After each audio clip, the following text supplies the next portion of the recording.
Welcome back to English grammar classes 9th and 10th।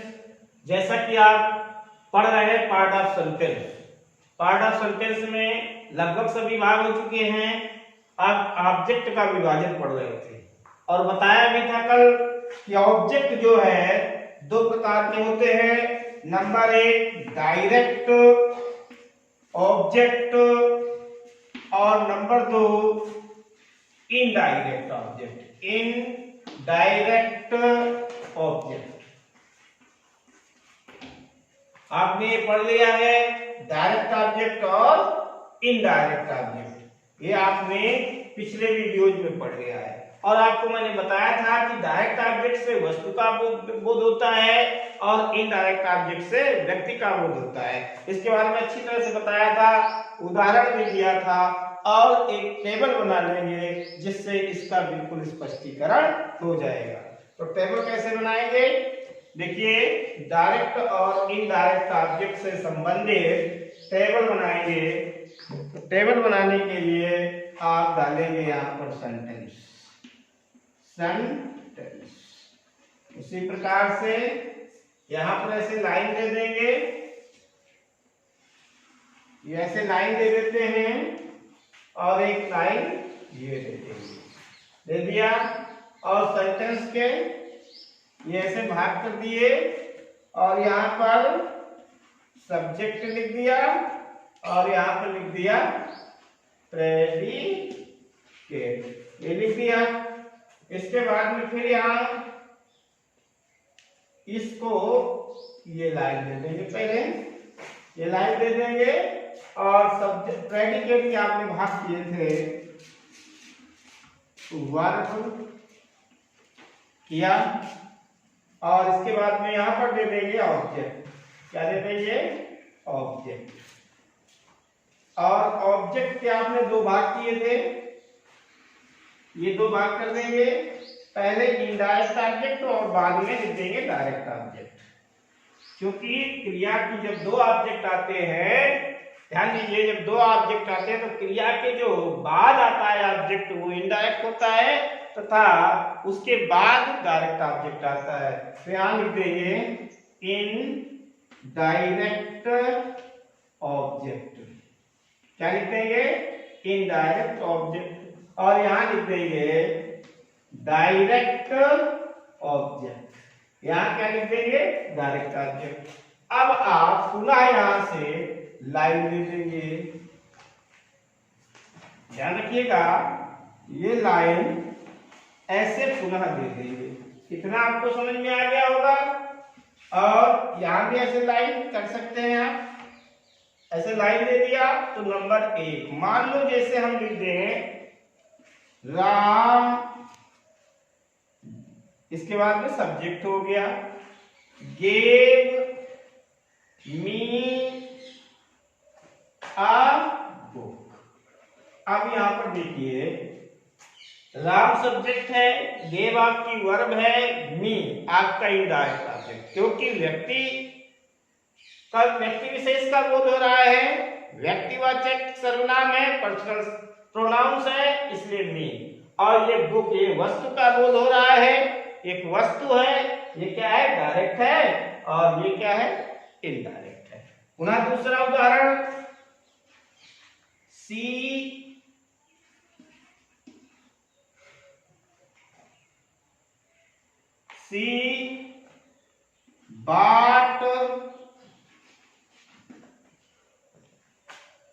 bought him a pen। C bought him a pen। अब इस पर समझ में आए, सी आपका सब्जेक्ट है, बाट आपकी वर्ब है, हिम आपका इनडायरेक्ट ऑब्जेक्ट है, आ पेन आपका डायरेक्ट ऑब्जेक्ट है। दूसरा देखिए, नंबर 3 राधा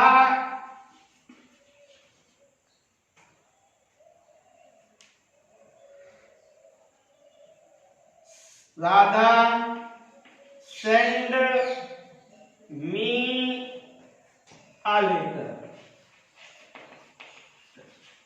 समझ में आ गई? यहाँ राधा सब्जेक्ट है, सेंड आपकी वर्ब है, मी आपका इनडायरेक्ट ऑब्जेक्ट है, आ लेटर आपका डायरेक्ट ऑब्जेक्ट है। एक और उदाहरण देखिए,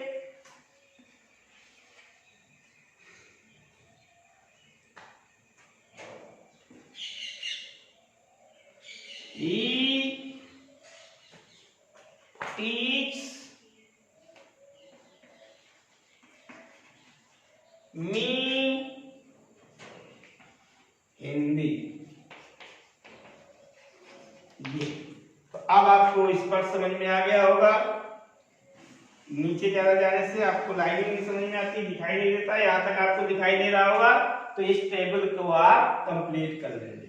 इस टेबल को क्या करेंगे, यहाँ पर चाहे तो यस एन करके मतलब सीरियल नंबर हो गए, वह 1 2 3 4 उदाहरण, और इस टेबल से आपको स्पष्ट समझ में आ गया होगा क्या आपका डायरेक्ट ऑब्जेक्ट है और क्या आपका इनडायरेक्ट ऑब्जेक्ट है।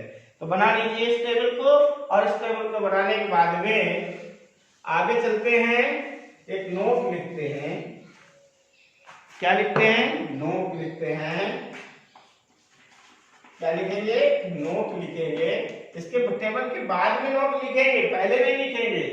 ज्यादातर इस प्रकार के वाक्यों में, ज्यादातर इस प्रकार के वाक्यों में, ज्यादातर इस प्रकार के वाक्यों में इनडायरेक्ट ऑब्जेक्ट पहले आता है तथा डायरेक्ट ऑब्जेक्ट बाद में आता है।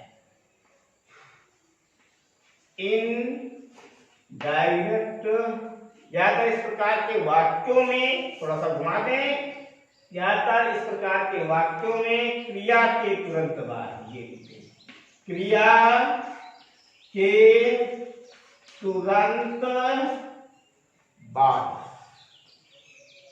तुरंत बाद इनडायरेक्ट ऑब्जेक्ट आता है। क्या आता है, इनडायरेक्ट ऑब्जेक्ट,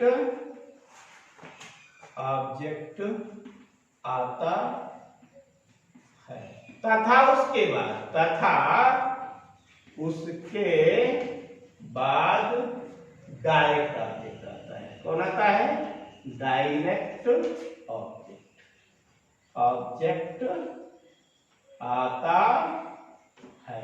लिख लेंगे नोट में, क्या लिखें, ज्यादा इस प्रकार के वाक्यों में क्रिया के तुरंत बाद इनडायरेक्ट ऑब्जेक्ट आता है तथा उसके बाद डायरेक्ट ऑब्जेक्ट आता है। फिर पूरा समझ लें कि जिन वाक्यों में 2 ऑब्जेक्ट दिए होते हैं उनमें ज्यादातर क्रिया के बाद जो ऑब्जेक्ट आएगा वो आपका इनडायरेक्ट ऑब्जेक्ट आएगा, और क्रिया और उसके बाद डायरेक्ट ऑब्जेक्ट आएगा। ऐसा होता है। अब हेडिंग डालेंगे, ऑब्जेक्ट का स्थान परिवर्तन। नोट कर लिया आप लोगों ने, तो हेडिंग डालेंगे ऑब्जेक्ट का स्थान परिवर्तन।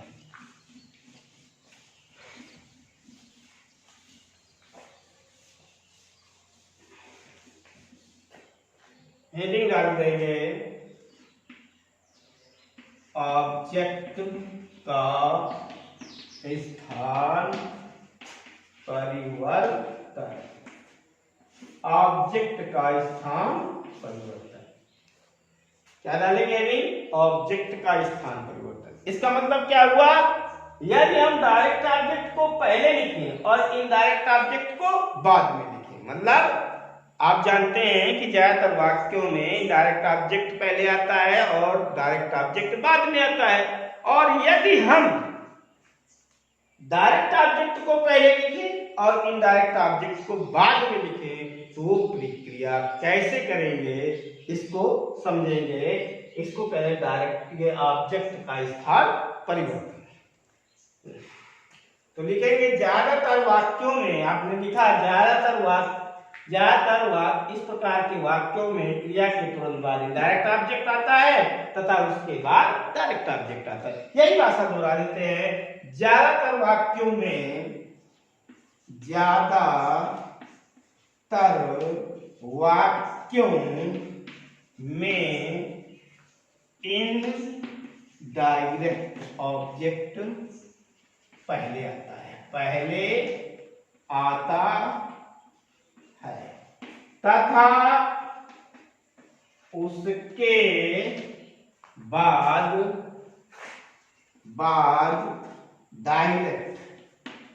डायरेक्ट ऑब्जेक्ट आता है। ये तो आप जानते हैं कि ज्यादातर वाक्यों में इनडायरेक्ट ऑब्जेक्ट पहले आता है तथा उसके बाद डायरेक्ट ऑब्जेक्ट आता है।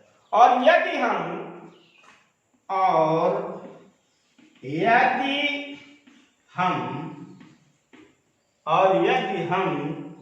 डायरेक्ट ऑब्जेक्ट को पहले लिखना चाहें, डायरेक्ट ऑब्जेक्ट को पहले लिखना चाहें, यदि हम डायरेक्ट ऑब्जेक्ट को पहले लिखना चाहें तथा इनडायरेक्ट ऑब्जेक्ट को बाद में, तथा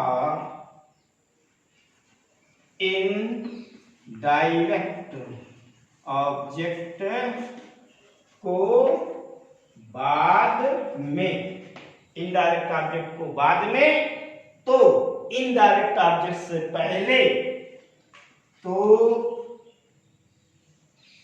इनडायरेक्ट ऑब्जेक्ट से पहले, इनडायरेक्ट ऑब्जेक्ट से पहले प्रीपोजिशन टू या फॉर जो उचित हो का प्रयोग करते हैं।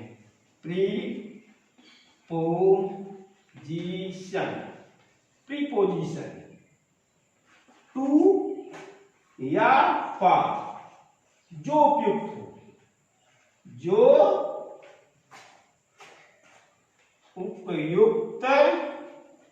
हो उसका प्रयोग करके, जो उपयुक्त हो उसका प्रयोग करके ऑब्जेक्ट का स्थान परिवर्तन कर देते हैं, करके ऑब्जेक्ट का स्थान परिवर्तन, ऑब्जेक्ट का स्थान परिवर्तन कर देते हैं। आपको समझ में आ गया होगा, हेडिंग डाला है आपने, ऑब्जेक्ट का स्थान परिवर्तन। ज्यादातर वाक्यों में इनडायरेक्ट ऑब्जेक्ट पहले आता है तथा उसके बाद डायरेक्ट ऑब्जेक्ट आता है। और यदि हम डायरेक्ट ऑब्जेक्ट को पहले लिखना चाहें तथा इनडायरेक्ट ऑब्जेक्ट को बाद में, तो इनडायरेक्ट ऑब्जेक्ट से पहले प्रीपोजिशन टू या फॉर जो उपयुक्त हो उसका प्रयोग करके ऑब्जेक्ट का स्थान परिवर्तन कर देते हैं। मान लो हम एक उदाहरण आपको देते हैं और फिर ऑब्जेक्ट का स्थान परिवर्तन करके बताते हैं।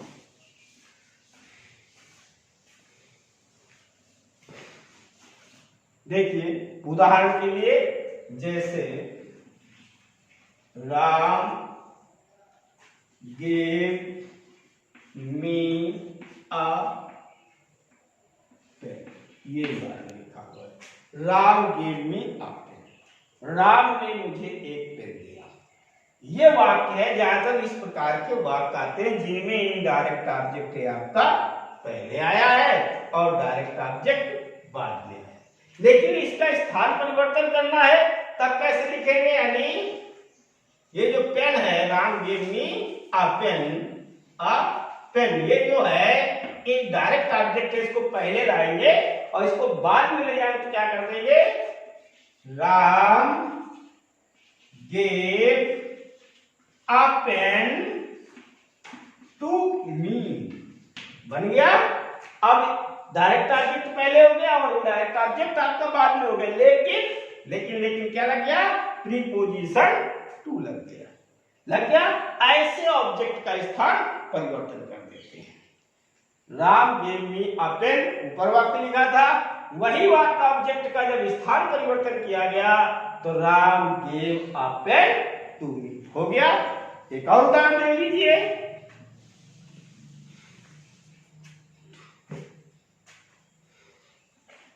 He bought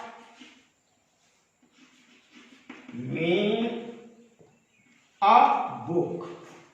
He bought me a book. ही माने उसने, bought माने खरीदा, me माने मेरे लिए, book माने एक किताब। उसने मेरे लिए एक किताब खरीदा। तो अब यहाँ क्या है, ये इस प्रकार के वाक्य दिए होते हैं। यहाँ इनडायरेक्ट ऑब्जेक्ट पहले आया और डायरेक्ट बाद में। अब हम डायरेक्ट को पहले लिखे तो स्थान परिवर्तन करेंगे। कैसे कर देंगे देखिए, बाकी चीज वही रहेगी। ही bought a book. He bought a book for मेरे, for me या to me कर सकते थे। for या me प्रीपोजिशन का प्रयोग करके इस ऑब्जेक्ट का स्थान परिवर्तन कर देते हैं। ये ध्यान रखते हैं। अगर इनडायरेक्ट ऑब्जेक्ट पहले आएगा, डायरेक्ट बाद में, तो उनमें किसी भी प्रीपोजिशन का प्रयोग नहीं करते हैं। लेकिन यदि हम डायरेक्ट ऑब्जेक्ट को पहले लिखेंगे और इनडायरेक्ट ऑब्जेक्ट को बाद में लिखेंगे तो प्रीपोजिशन टू या फॉर का प्रयोग करते हैं। इतना समझ में आ गया। अब जब टेबल बना देंगे तो और स्पष्ट हो जाएगा। तो इसको साफ कर देते हैं। यहां तक आप लोगों ने लिख लिया होगा। अब आगे देखिए इसकी टेबल।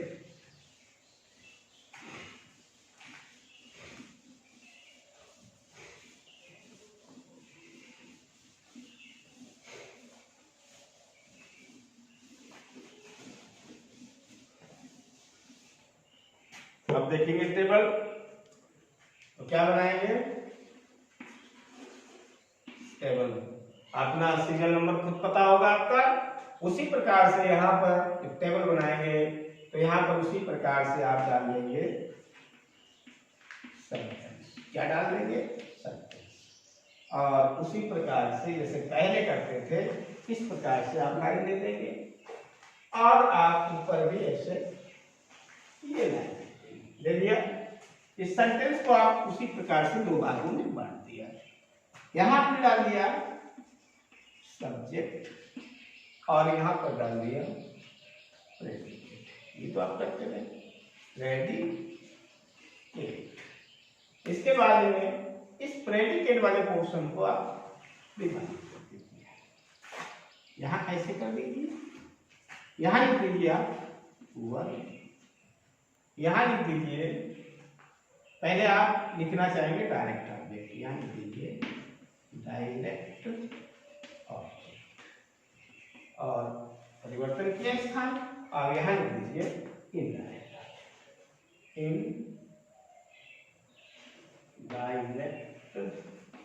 ऑब्जेक्ट। इस प्रकार से बना लेंगे। और यहां से पूरी लाइन दे दीजिए। ये आपने ऐसे लाइन दे दी, ये लाइन खींचिए। और चाहो तो यहाँ भी ऐसे ब्लॉक कर दीजिए और यहाँ यह सीएन करके यहाँ भी ब्लॉक कर दीजिए। इतना आप लोगों ने बना लिया, सभी लोगों ने बना लिया। सभी लोगों ने सबसे पहले ये बना लीजिए, एक टेबल बना लीजिए जिससे स्पष्ट हो जाए, जिससे आपको दिक्कत न मिले, पूर्ण रूप से स्पष्ट हो जाए कि मतलब इसका प्रयोग कैसे कहाँ करते हैं। तब हम डायरेक्ट ऑब्जेक्ट को पहले लिख सकते हैं और इनडायरेक्ट ऑब्जेक्ट को बाद में। तो वही पहले मैंने आपको उदाहरण दिया था, आपने देखा था। क्या उदाहरण दिया था? Number 1, Ram gave a pen to, ये दिया था ना।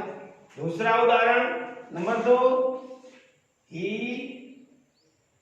she bought a book। To में भी लिख सकते हैं, to.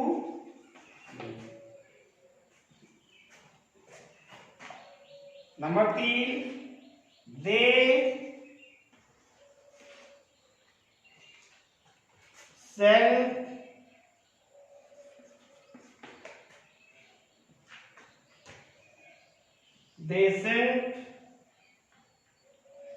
a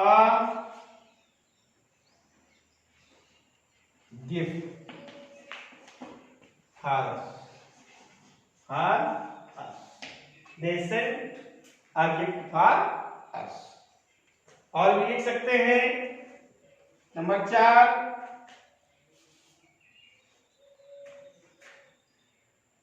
he teach Hindi, he teach Hindi, he teach Hindi to me, he teach Hindi to me।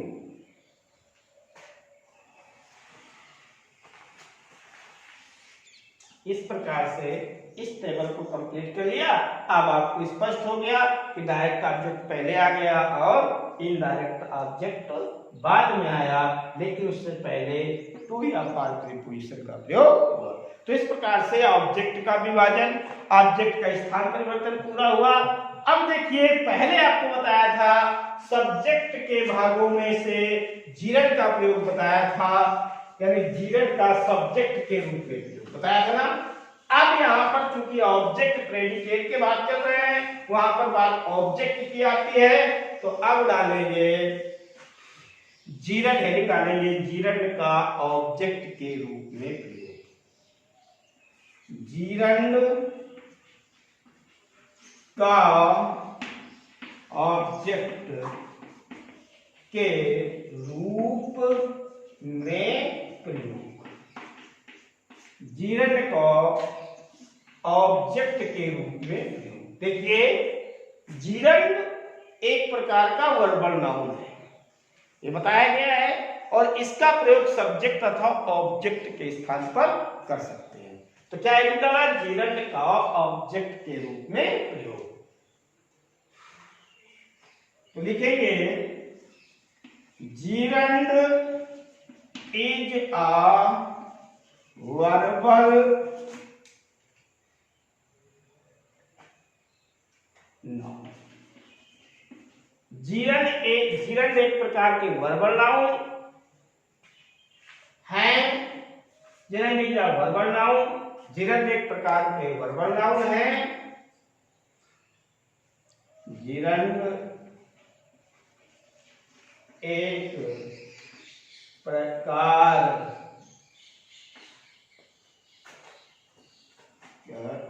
का वर्बल नाउन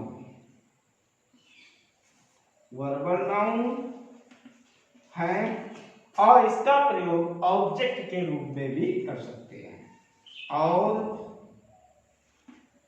इसका प्रयोग ऑब्जेक्ट के रूप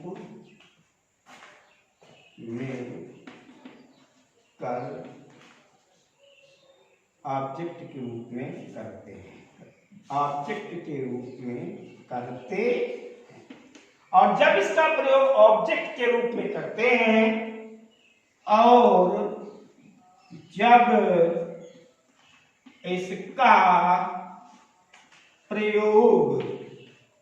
जब इसका प्रयोग ऑब्जेक्ट के रूप में करते हैं, कब करते हैं, ऑब्जेक्ट के रूप में करते हैं, और जब इसका प्रयोग ऑब्जेक्ट के रूप में करते हैं तो एक क्रिया के बाद आता है। करते हैं तो यह क्रिया के बाद आता है। बात समझ में आ गई?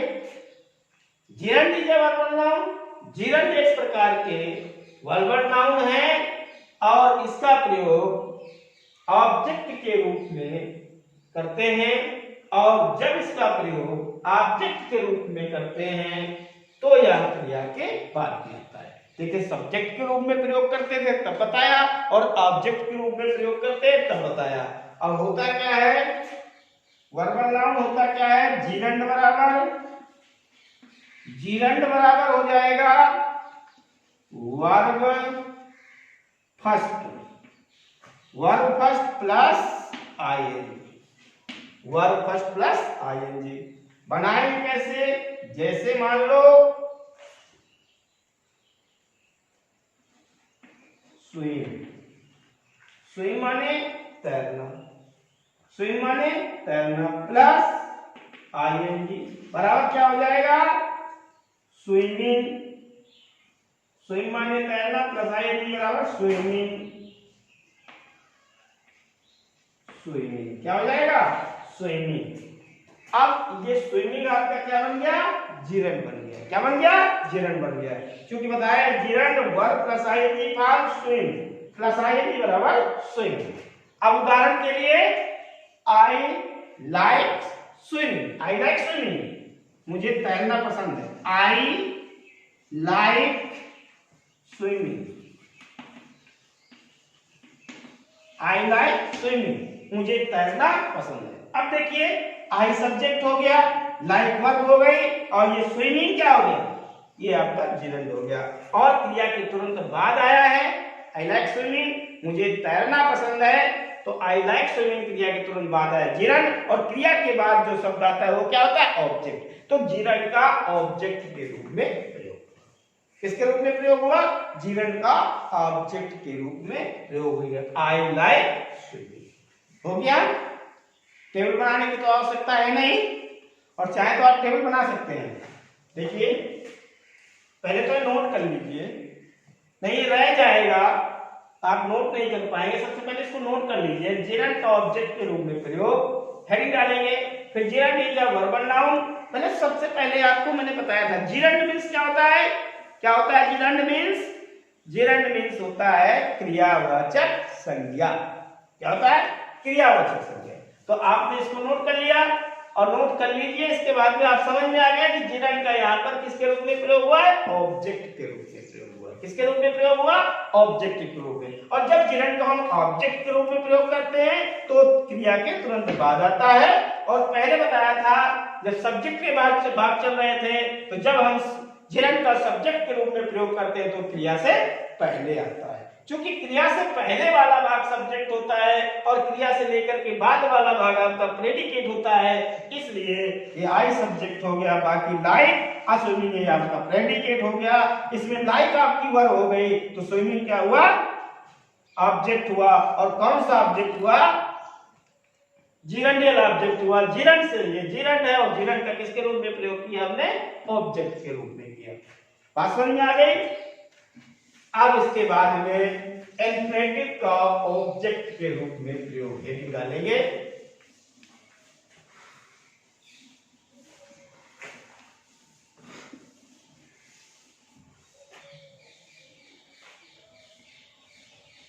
इन्फिनेटिव का ऑब्जेक्ट के रूप में प्रयोग।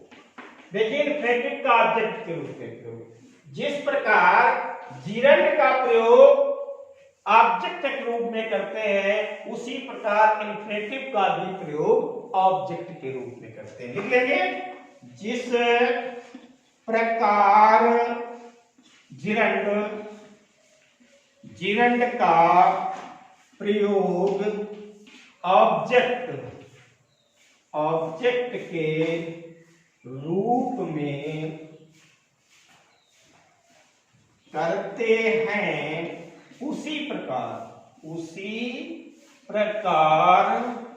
उसी प्रकार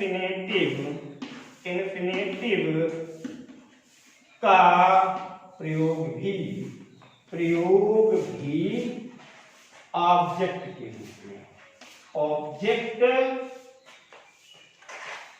के रूप में करते हैं। क्या समझ में आ गया? और जब इसका प्रयोग ऑब्जेक्ट के रूप में करते हैं तो यह क्रिया के बाद आता है, और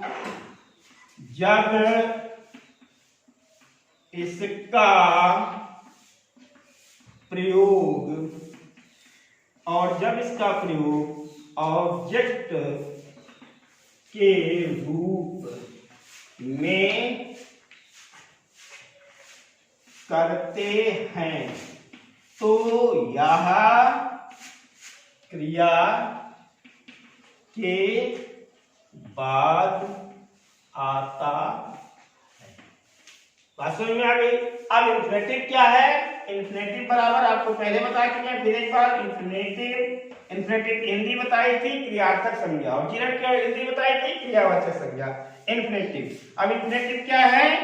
इन्फिनेटिव बराबर टू प्लस वर्ब फर्स्ट, यानी टू धन वर्ब फर्स्ट, यानी क्रिया के फर्स्ट फॉर्म से पहले टू लगाने से इन्फिनेटिव बनता है। और आप इसका अर्थ भी जानते हैं कि जब हिंदी में इसका अर्थ निकालते हैं तो ना ही नहीं निकलता है। तो देखिए बनाएंगे कैसे। मान लो जैसे हमने बनाया, अब ये हमने एक क्रिया दी, क्या दिया? गो।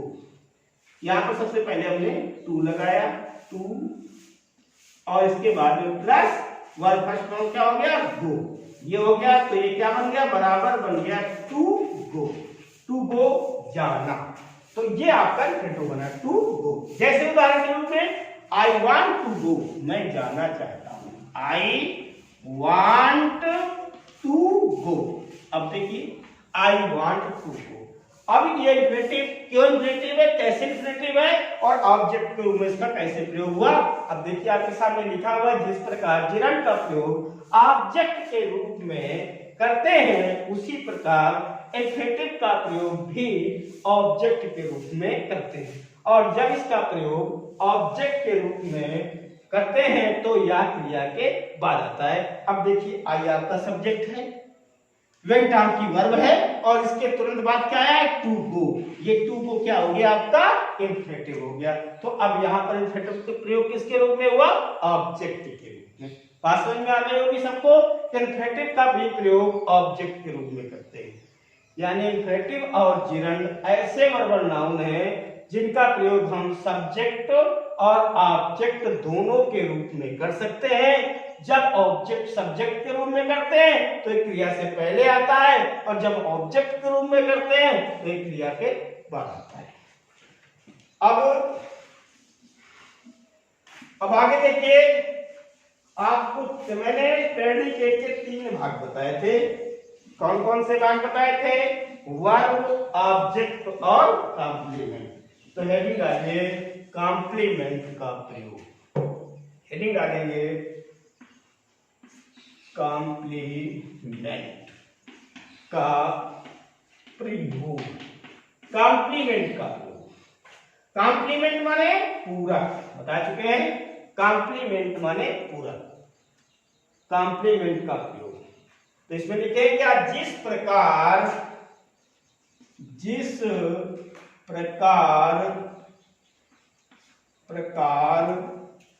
सकर्मक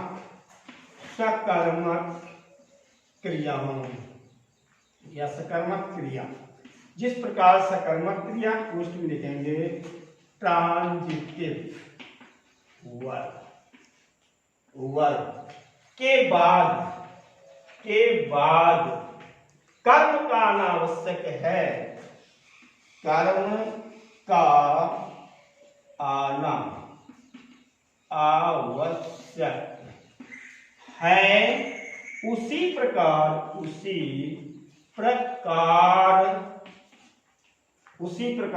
वर्ब भी। अब वर्ब भी क्या होते हैं? Is, am, are,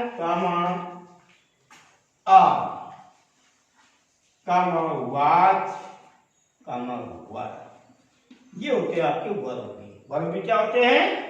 is, am, are, was, वर के बाद कॉम्प्लीमेंट का होना आवश्यक है, के बाद कॉम्प्लीमेंट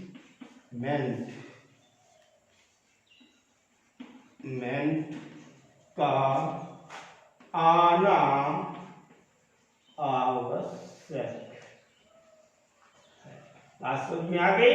जैसे जिस प्रकार सकर्मक क्रियाओं यानी ट्रांजिटिव वर्ब के बाद कर्म का आना आवश्यक है, उसी प्रकार वर्ब भी इज, एम, आर, वाज, वर के बाद कॉम्प्लीमेंट का आना आवश्यक है। जैसे आई एम अ टीचर, उदाहरण में लिखा I am a teacher, I am a teacher. अब आपने देखा, मैं लिखा आई एम अ टीचर। तो यहाँ जो आई है, देखो क्रिया से पहले है, ये आई आपका क्या है, सब्जेक्ट है, और एम, और यहां से लेकर के यहाँ पूरा भाग क्या है आपका, प्रेडिकेट है, प्रेडिकेट है। और ये जो एम है, ये आपकी क्या है, वर्ब भी है, वर्ब भी है। और आ टीचर क्या हो गया, ये आ टीचर आपका हो गया कॉम्प्लीमेंट। क्या हो गया, कॉम्प्लीमेंट। क्या हो गया, कॉम्प्लीमेंट। अब समझ में आ गया कॉम्प्लीमेंट। जिस प्रकार सकर्मक क्रिया ट्रांजिटिव वर्ब के बाद कर्म का आना आवश्यक है, उसी प्रकार वर्ब भी is am are was verb के बाद कॉम्प्लीमेंट का आना आवश्यक है, वर्ब भी कॉम्प्लीमेंट। अब आई एम अ टीचर, मैं एक अध्यापक हूं। अगर हम लिखते थे आई एम, तो मैं हूं क्या, मैं क्या हूं, आई एम मैं हूं। अब मैं हूं, अब जैसे अब यहां पर एक बात आ गई, मैं हूं, कोई कहते मैं हूं, ये शब्द कहते मैं हूं। अब मैं हूं, यहां पर मैं हूं की बात आ गई, तो अब आई एम इसकी अंग्रेजी नहीं बनेगा। अब जब मैं हूं, तो ऐसी स्थिति में इज आई करेंगे, तो इसकी अंग्रेजी नहीं होगी। और जब हम केवल आई एम मैं हूं कह देता हूं, तो ये वाक्य अधूरा रह जाता है। मैं क्या हूं, मैं हूं तो मैं क्या हूं, वही मैं कॉम्प्लीमेंट है। तो I am a teacher, I am a doctor, I am मैं पागल, कुछ भी लिख सकते हैं। तो वो शब्द जो is am are was verb के बाद में आएगा, वो आपका क्या होगा, कॉम्प्लीमेंट होगा। दूसरा उदाहरण एक और देंगे, Radha, Radha is a singer, Radha is a singer. अब राधा का सब्जेक्ट है, इज अ सिंगर आपका प्रेडिकेट है, इज आपकी वर्ब भी है, क्या है, वर्ब भी है, और अ सिंगर आपका राधा इज, राधा है तो राधा क्या है, जब कुछ लिखेंगे तभी तो पूरा होगा। राधा क्या है, तो Radha is a beautiful girl भी लिख सकते हैं, राधा इज अ सिंगर भी लिख सकते हैं, राधा इज अ डॉक्टर भी लिख सकते हैं, राधा इज अ टीचर भी लिख सकते हैं। तो जो भी is am are was verb के बाद में आता है, वही आपका कॉम्प्लीमेंट होता है। अब देखिए, इसकी एक टेबल बना लेंगे, और यहां से आपका चैप्टर समाप्त होता है, पार्ट ऑफ सेंटेंस। आज से आपका जो पार्ट ऑफ सेंटेंस का चैप्टर है, ये समाप्त हुआ, और अगले दिन नेक्स्ट टॉपिक चलेगा। तो फिर अगले दिन एक केवल टेबल आप बना लेंगे, जिससे स्पष्ट हो जाएगा।